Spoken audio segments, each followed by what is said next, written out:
the Federal Reserve's favorite inflation measure, PCE not CPI.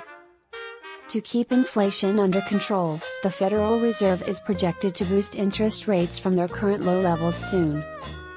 According to the Bureau of Economic Analysis, the Personal Consumption Expenditures Price Index, PCE, increased 5.8% in December from the previous year, tying for the quickest rate since June 1982.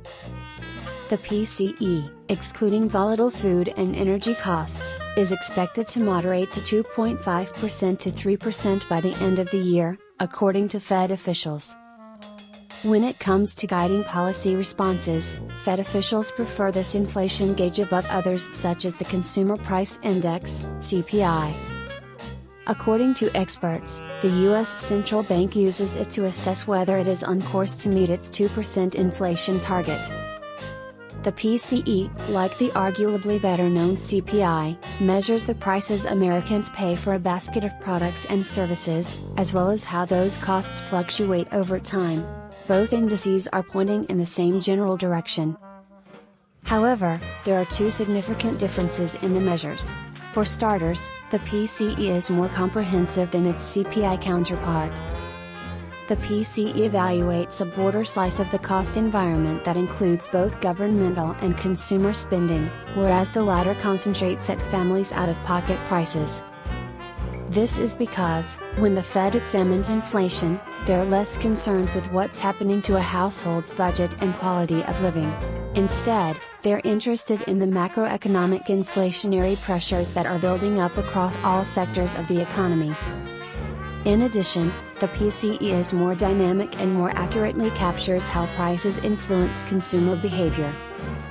For example, if beef prices climb dramatically, families may opt to save money by purchasing chicken instead. The PCE captures this change in consumer behavior. The CPI does this as well, but at a considerably slower rate, around every 2 years rather than every quarter. Despite this, the CPI is still useful. It accounts for a considerable amount of the PCE's personal expenses. It's also used to tweak tax brackets and benefits like Social Security, food stamps, and civil service and military pensions. Purchasing agreements, employment contracts, and rental contracts often reflect CPI-based changes. Nonetheless, for some economists and the Federal Reserve, PCE is the preferred statistic for assessing changes across the entire economy, not only those felt in consumers' wallets. Please like and subscribe if you enjoyed this video. It helps others find our content.